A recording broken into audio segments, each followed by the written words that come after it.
नमस्कार, आप देख रहे हैं मोदी मुल्क और मुसलमान, साथ में आपके शिखा ठाकुर। मोदी सरकार में कई जन कल्याणकारी योजनाएं चलाई जा रही हैं और इन योजनाओं को लेकर के देश के मुसलमानों का क्या है सियासी मूड। प्रधानमंत्री मोदी के सबका साथ सबका विकास से कितने प्रभावित हैं मुस्लिम मतदाता, मुसलमानों तक कितनी पहुंची केंद्र सरकार की योजनाएं। भारत 24 आपके लिए लेकर आया है इन तमाम सवालों के जवाब। तो आइए शुरू करते हैं हमारा खास शो मोदी मुल्क और मुसलमान। अभी चले जाए मार्केट में, जितनी खरीदारी हुई है आप उसका डेटा निकालिए, 60% उसमें शायद मुस्लिम लोग होंगे जिन्होंने धनतेरस पे खरीदारी करी। मोदी जी से कोई शिकायत नहीं है, एक अच्छे नेता हैं, हमें उनमें कोई बुराई नहीं दिखती। कम से कम मैं समझता हूँ 40% मुसलमान जो है वो बीजेपी से जुड़ा है और यही वजह है कि सरकार लगातार बंदी चली आ रही है जब चुनाव हो रहा है।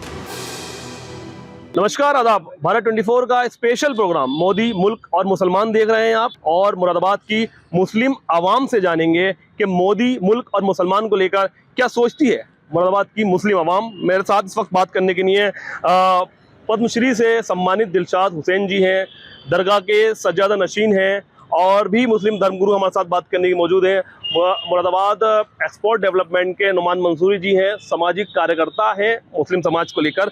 आइए बात करते हैं। सबसे पहले आपसे शुरुआत करेंगे क्योंकि आप पद्मश्री हैं और सरकार ने आपको पद्मश्री से नवाजा है।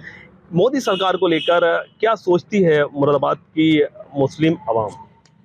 मैं दिलशाद हुसैन, पद्मश्री अवार्ड से सम्मानित, मुरादाबाद यूपी है। मुसलमान मोदी जी को अच्छा समझती है और अच्छे काम कर रहे हैं, और ख़ास तौर से दस्तकारों के लिए अच्छा काम कर रहे हैं। उसकी वजह यह है कि दस्तकार मैं भी हूँ और भी हैं, और मुरादाबाद के अंदर 2 पद्मश्री, एक मैं हूँ और एक यादव जी हैं।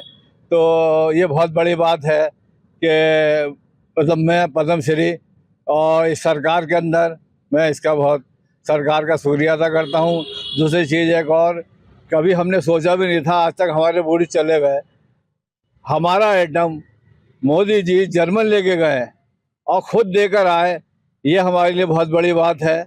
और इसके लिए हमारे पूरे मुरादाबाद के अंदर खुशी मनाई गई कि एक मुसलमान का मटका और मोदी जी खुद लेके गए, तो ये बहुत बड़ी बात है। तो इसलिए मोदी जी अच्छा देख रहे हैं और मुसलमानों को अच्छी तरीके से समझ रहे हैं, ये मैं उनका शुक्रिया। क्योंकि आप आर्टिजन हैं, और आर्टिजन है उसके बावजूद आपको वहां तक पहुंचाया गया, पद्मश्री तक मोदी सरकार ने पहुंचाया गया। कई तरह के भ्रम फैलाए जाते हैं, कहा जाता है कि डिवाइडेशन की पॉलिसी चल रही है और मोदी सरकार जो है वो मुस्लिम्स को लेकर नहीं सोच रही है। उस पर आप क्या कहेंगे? नहीं, ऐसा नहीं है। इसकी वजह यह है कि जिस वक्त में मोदी से मैंने मुलाकात की तो उनके चेहरे पे खुशी थी कि मैं एक मुसलमान से मिल लिया हूँ। ऐसा नहीं था कि उनके चेहरे पे कोई खुद मतलब कि उदासी सी हो। तो उस वक्त उन्होंने मुझे इस तरह से नवाजा कि मैं आपको शुक्रिया मतलब बता नहीं सकता कि जिस वक्त मैंने कहा आपका बहुत बहुत शुक्रिया, तो उन्होंने कहा फौरी आप दिलशाद हुसैन मुरादाबाद से, तो इसका मतलब कि हमारा नाम भी उनके जहन में है। मुरादाबाद का मुसलमान क्या सोचता है मोदी सरकार को लेकर आपके नज़रिए से? देखिए, मेरे नज़र में तो अच्छा सोचता है, और ख़ास तौर से दस्तकारों के लिए बहुत अच्छी स्कीमें हैं और दस्तकारों को वो समझ भी रहे हैं। मैं इसलिए ये बात कर रहा हूँ। क्या कहना चाहेंगे आप मोदी जी के लिए? मोदी जी के लिए मैं कहना चाहूँगा कि अच्छा मुसलमान सब बर्ताव है और ऐसे ही रहे, तो उम्मीद है कि आगे भी हम आगे बढ़ेंगे, और अभी हमें पद्मश्री के अलावा पद्म भूषण भी मिलेगा, भारत रत्न भी मिलेगा, ये हम उम्मीद रखते हैं मोदी जी से। अच्छा नुमान जी, क्योंकि आप एक्सपोर्टर्स से जुड़े हैं, मुरादाबाद डेवलपमेंट एक्सपोर्टर्स की जो एसोसिएशन है, आर्टिजन की एसोसिएशन है, आप उससे जुड़े हुए हैं। एक्सपोर्टर्स के बारे में आप बेहतर जानते हैं, कारोबार के बारे में आप बेहतर जानते हैं। क्या स्थिति चल रही है इस वक्त कारोबार को लेकर, और एक्सपोर्टर्स क्या सोचता है, क्या उम्मीदें रखता है मोदी सरकार से? देखिए, पूरे एक वर्ल्ड वाइज इस वक्त मद्दा है, अब पूरी मंदी जो है गुजरी है। अब दिवाली को लेके थोड़ा सा लोगों का कारोबार खुला है। पिछले 1 महीने में लोगों की चमक आई है, लोगों के पास जो स्टॉक था वो ख़त्म हुआ है, वरना ये मंदी जो है पूरे देश में क्या पूरे विश्व में चल रही है इस टाइम। मोदी सरकार योजनाएं भी लेकर आई है एक्सपोर्टर्स के लिए, कारोबार के लिए। कारोबार को लेकर क्या स्थिति है इस वक्त, और मोदी सरकार ने क्या इसके लिए बढ़ोतरी के लिए क्या काम किया है? देखिए, एक तो आपके सामने अभी पद्मश्री साहब हमारे दिलशाद हुसैन साहब आपके सामने जिंदा सबूत खड़े कि हमारी पहली बार हमारे किसी आर्टिजन साथी को पद्मश्री से सम्मान मिला, तो ये एक बड़ा इनिशिएटिव है और इस इंडस्ट्री को पहली बार मिला है, तो ये तो उनका शुक्रिया है, पूरी इंडस्ट्री के लिए उनका काम है। हमारे आपस में हिंदू मुस्लिम सिख ईसाई आपस में सब एक होकर त्योहार बनाते हैं, सब एक साथ रहते हैं। आप अभी चले जाएं मार्केट में, जितनी खरीदारी हुई है आप उसका डेटा निकाल लें, 60% उसमें शायद मुस्लिम्स लोग होंगे जिन्होंने धनतेरस पे खरीदारी करी है। आप देखें रास्ते में जितने शोरूम्स थे स्कूटरों के, उसमें मुस्लिम महिलाओं की लाइन लगी हुई थी। तो ऐसा कहीं प्रतीत नहीं होता कि इस देश में कहीं कुछ अलग है। सब लोग मिलजुल कर अपने त्योहारों को सेलिब्रेट कर रहे हैं। चंद नेताओं की वजह से देश को जो है वो कहीं ना कहीं इस माहौल को बिगाड़ने की कोशिश की जाती है। बिल्कुल सही बात है। अच्छा, मेरे साथ इसी जो इन्होंने अभी बात कही है उस पर बात करेंगे, क्योंकि आप मुस्लिम धर्मगुरु हैं और दरगाह के सज्जदनशीन हैं। नईम चिश्ती आपका नाम है। चिश्ती साहब, क्या इस बात से आप इत्तेफाक रखते हैं अभी नुमान मंसूरी साहब ने जो बात कही है? अब देखिए, हम लोग दरबारों से वाबस्ता हैं। हमारे यहाँ हिंदू मुस्लिम सिख ईसाई सभी धर्मों को लोग आते हैं और हम सबको एक नज़र से देखते हैं, दूसरी नज़र से हम लोग कभी नहीं देखते, क्योंकि हमें ये सिखाया गया हमारे बुज़ुर्गों से। और दरबारों में आने वाले लोगों के लिए देखना भी एक नज़र से चाहिए। हमारा सिर्फ कहना इतना है कि हमें मोदी जी से कोई शिकायत नहीं है, एक अच्छे नेता हैं, हमें उनमें कोई बुराई नहीं दिखती। देखिए, मैंने कहा ना कि हम दरगाहों के लोग हैं, हम तो दरगाह की बात करेंगे पहले। तो उसमें ऐसा नहीं है कि मोदी जी से मुसलमान जुड़ा हुआ नहीं है, मुसलमान जुड़ा हुआ है। और देखिए, सबसे बड़ी मिसाल हमारे बराबर में खड़ी है, दिलशाद साहब को देखिए, इनको अवार्ड से नवाजा गया है। तो उसमें भाई के खड़े हैं कि ये भी बीजेपी से हैं, आरएसएस से हैं, मुसलमान जुड़ा हुआ है।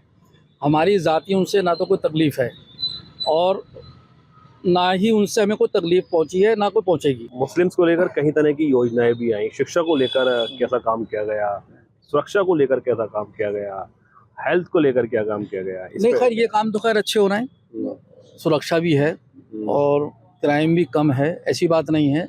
ध्यान भी दिया जा रहा है, विकास भी हो रहा है, जो बात सही है बिल्कुल। शिक्षा को लेकर शिक्षा भी अच्छी है, काम चल रहा है, ऐसी बात नहीं है। देखिए, हमारा सवाल है मोदी मुल्क और मुसलमान। मोदी सरकार को लेकर हमें मोदी जी से कोई शिकायत नहीं है, हमें उनसे कोई शिकायत नहीं बिल्कुल। लेकिन बता रहा हूँ ना, हम दरबार के आदमी हैं, हमारे यहाँ तो सबक ये दिया जाता है कि हमें सबको एक कैसे करना है, एक जगह में सबको कैसे बिठाना। हमारी सोच तो ये साहब कि हिंदू भाई के घर में कोई प्रोग्राम है तो जाकर हम उनके प्लेट में खाना खाएं, हमारे यहाँ कोई प्रोग्राम हो तो हमारा हिंदू भाई हमारा आके प्लेट में खाना खाए। हमारी सोच तो ये है और हमेशा कायम रहे। ये बहुत अच्छा खूबसूरत मुल्क है हमारा, रहने वाले सब बहुत खूबसूरत हैं, बहुत अच्छी सोच के हैं। जहाँ तक आपका सवाल है कि मोदी जी का ताल्लुक है, तो मोदी जी अच्छे इंसान है, इसमें कोई दो राय वाली बात नहीं है। और मगर जहाँ तक जैसे कि हमारे सरपरस्त आली जनाब नईम चिश्ती साहब ने कहा कि हम दरगाहों से जुड़े हुए लोग हैं और दरगाहों पर जब लंगर होता है, दरगाहों पर जब चादरें पेश होती हैं, दरगाहों पर जब मन्नतें मांगी जाती हैं, तो वहाँ पर ये नहीं देखा जाता कि कौन हिंदू है कौन मुसलमान है, और सबकी मुरादें पूरी होती हैं। बिल्कुल। बहुत खुशी हुई थी जब मोदी जी ने ख्वाजा गरीब नवाज सरकार में चादर पेश की थी, और यही है कि मुसलमान इससे जुड़ना चाहता है। मैं समझता हूँ आज कम से कम मैं समझता हूँ 40% मुसलमान जो है वो बीजेपी से जुड़ा है, और यही वजह है कि सरकार लगातार बनती चली आ रही है। जब चुनाव हो रहा है बढ़ चढ़ के जो है बीजेपी आ रही है। देखिए, मुरादाबाद में मोदी मुसलमान और सरकार जी, मोदी सरकार ने जो स्कीमें दी हैं, देखिए पहली बार मुरादाबाद में अगर आप पूरे मुरादाबाद मंडल का करेंगे तो 32 मुसलमान लड़के पीसीएस, आईपीएस, आईएएस में आए हैं। ये 2014 से 2024 तक का आंकड़ा है। तो मुसलमानों को कहीं ना कहीं अब और नीचे आइए, अगर आप सर्वे करेंगे तो मेडिकल में और जो भर्ती हुई है पुलिस में पिछले 10 साल में, उसमें मुसलमान काफ़ी लड़के आए हैं। और आप पता करेंगे गलशहीद के 2 सगे भाई ऐसे मतलब एसआई में हैं, और बहुत लोग हैं, क्योंकि हमें तो आंकड़े रखने पड़ते हैं ना, क्योंकि हमें आप जैसे लोगों से के सवाल भी देने हैं कि मुसलमान हो। तीसरी सबसे बड़ी बात है, 2014 से मुरादाबाद में 3 बड़ी स्कीमें आई। एक ट्रेन चली है, लोग बाग कहते हैं खतों से ट्रेन चलती, खतों से ट्रेनें नहीं चलती हैं। एक ट्रेन चली, एक यूनिवर्सिटी आई जिसमें सभी बच्चे पढ़ेंगे, शिक्षा पे भी काम हुआ। एक एयरपोर्ट खुला, जो हमारे अभी भाई ने कहा कि एक्सपोर्ट पे बढ़ावा पाएगा। ये तो 3 बड़ी स्कीमें थी जो सिर्फ मुरादाबाद के बारे में मैं आपको बता रहा हूँ। और इसके नीचे आएंगे तो मुरादाबाद एक स्मार्ट सिटी बना है। जिसमें जैसे कि हम यहाँ कहते हैं कि मुसलमान 60% मुस्लिम आबादी का है, मुस्लिम एक्सपोर्टर हैं, कारखानेदार, तो पहचान तो उनकी बड़ी। जब उनके कोई मिलने वाले आता तो स्मार्ट सिटी देख के स्टेशन से ही पता चलता है कि यार ये शहर जो है वो सही है। अब बात आती है रोजगार की। मैं नहीं समझता कि रोजगार में कहीं कोई कमी आई हो। ये एक आम बात हो गई है कि रोजगार की है। क्या हमारे शहर में किसी ने कोई खुदकशी करी?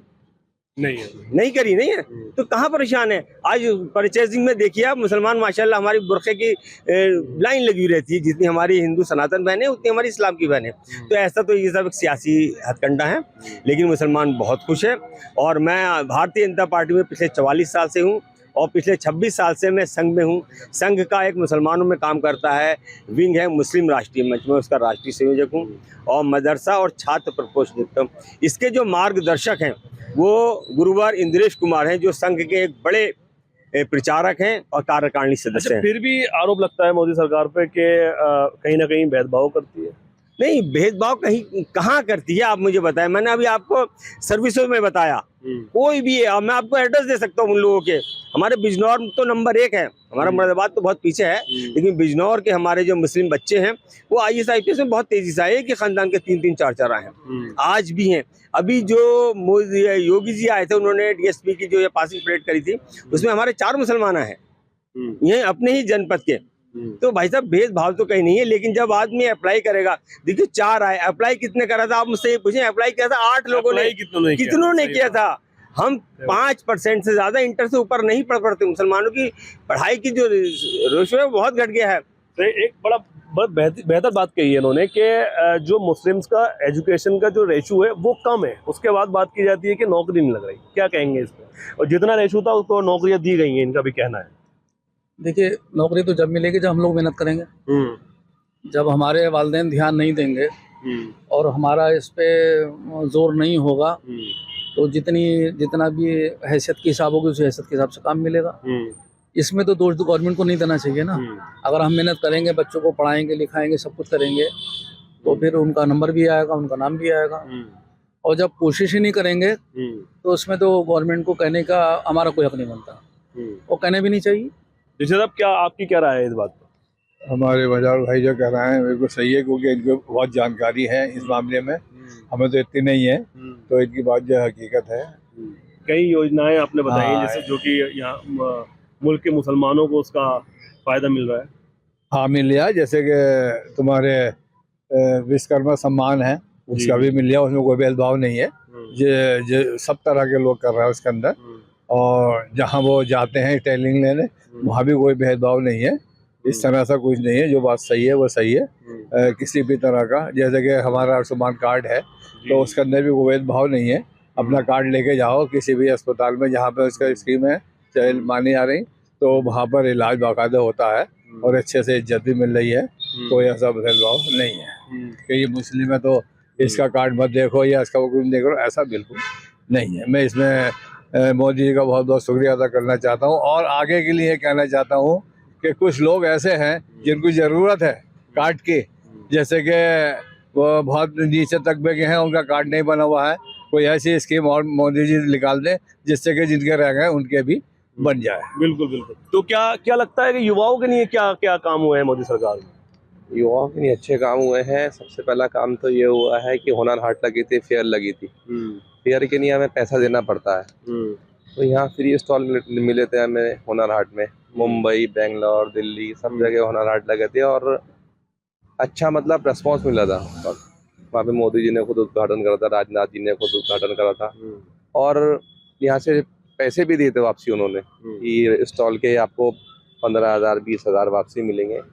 तो युवाओं ने लगाया और अच्छा बिजनेस करा होता, तो युवाओं के लिए अच्छा एक पैगाम था वो। आजकल मॉडर्नाइज है, जो हमने बड़े बड़े एक्सपोर्ट हाउस बनाए उसमें मशीनरी है, जो 10 कारीगर काम करते हैं तो वहाँ एक मशीन काम कर रही है। इस वजह से उन लोगों को भी रोजगार चाहिए था। लोगों ने उसका अल्टरनेट ये सोचा कि हम रिक्शा, ऑटो रिक्शा चलाएं, वो भी प्रदूषण को खत्म कर रहा है। जो पहले हमारा वो था जो हाथ से करते वो मैन पावर थी, पावर तो कहीं ना कहीं तरक्की तो हुई है।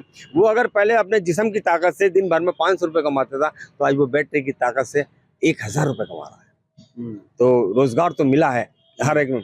तीसरी सबसे बड़ी बात थी अब आपने मुरादाबाद के मुसलमानों की बात करी तो मुसलमानों को 2014 से अब तक 7 नेशनल लेवल के अवार्ड मिले, जिसमें एक अवार्ड तो हमारे दिलशाद भाई को पद्मश्री सबसे बड़ा अवार्ड मिला है। इसके बाद एक राष्ट्रपति अवार्ड होता है जो हमारे इलियास खां जो है अब डेवलपमेंट हैंडीक्राफ्ट में असिस्टेंट वो थे, उनको मिला है, रिटायर हो गए वो भी इसी सरकार में मिला। तो और शिक्षा के क्षेत्र में तो कई हमारी बहनों को जो है शिक्षक अवार्ड जो होता है जो प्रदेश का है, राष्ट्र को, वो मिला है। सालों से पड़ा हुआ जो एयरपोर्ट स्टार्ट नहीं हुआ था वो भी तो हुआ। नहीं, मैंने अभी आपको बताया कि 3 चीज़ें हुई, एक ट्रेन चली, एयरपोर्ट आया और हमारी एक यूनिवर्सिटी बनी। यूनिवर्सिटी में सभी लोग, सस्ती यूनिवर्सिटी है, नेशनल यूनिवर्सिटी है, तो वो सभी के लिए है। हमारी जो सोच है वो समाज और देश के लिए है।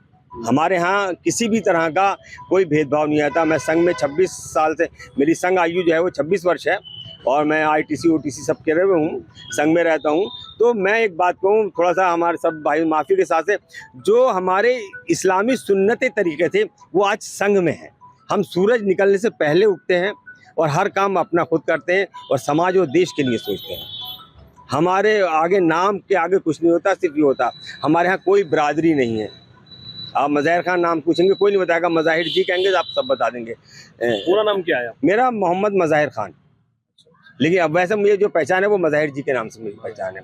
और मैं इस टाइम मदरसा और एजुकेशन पे देख रहा हूँ और इसी के साथ मैं पिछले 2 टर्म मिनिस्ट्री ऑफ एजुकेशन में एग्जीक्यूटिव बोर्ड में मेंबर रहा।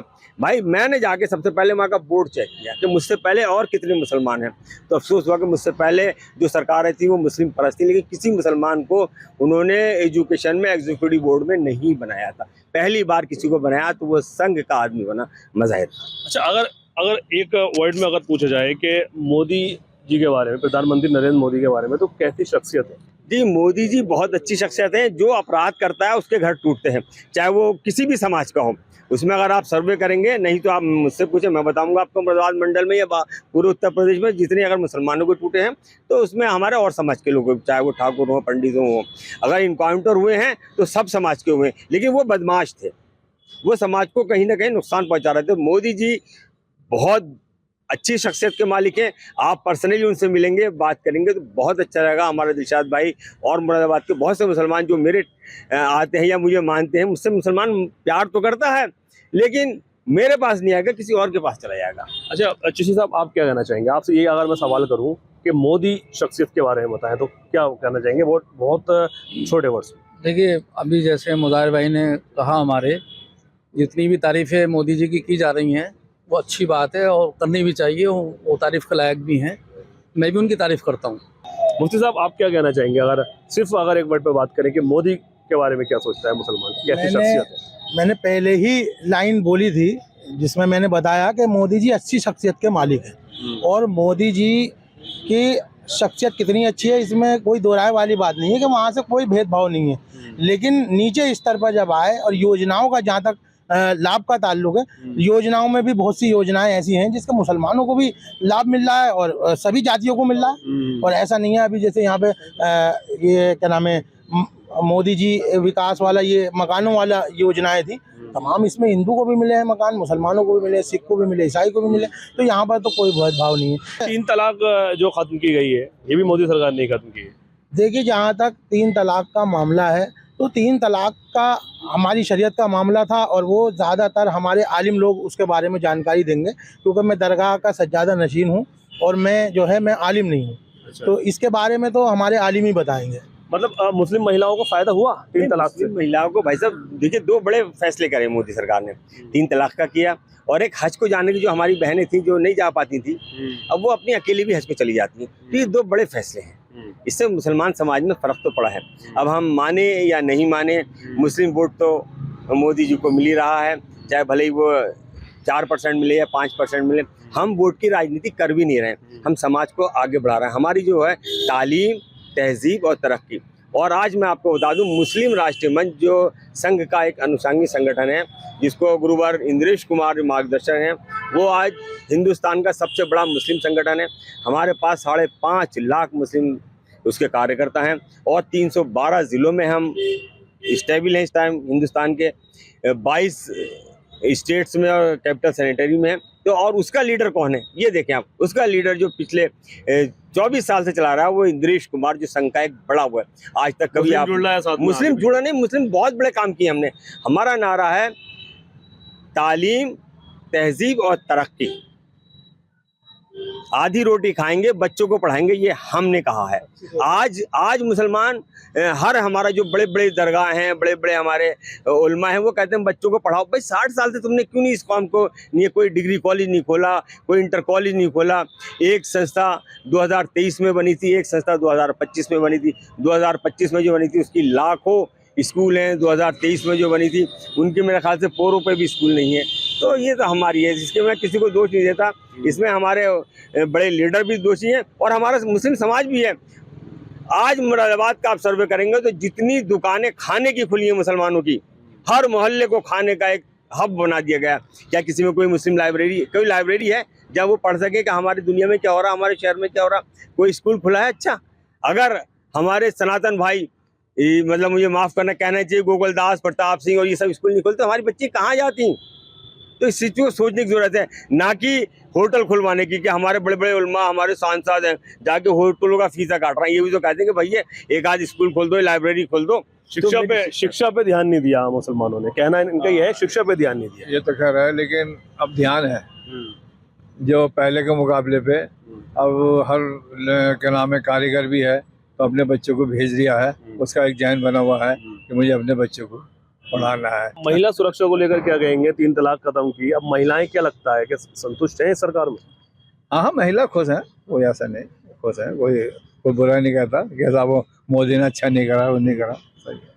बहुत बहुत शुक्रिया आप सबका बात करने के लिए। तो ये थे मेरे साथ मुरादाबाद के लोग और मुरादाबाद के सम्मानित लोग थे मेरे, जिनका मोदी सरकार के बारे में सबने अपनी अपनी राय रखी। मुरादाबाद से भारत 24 के लिए अब्दुल्ला फारूक।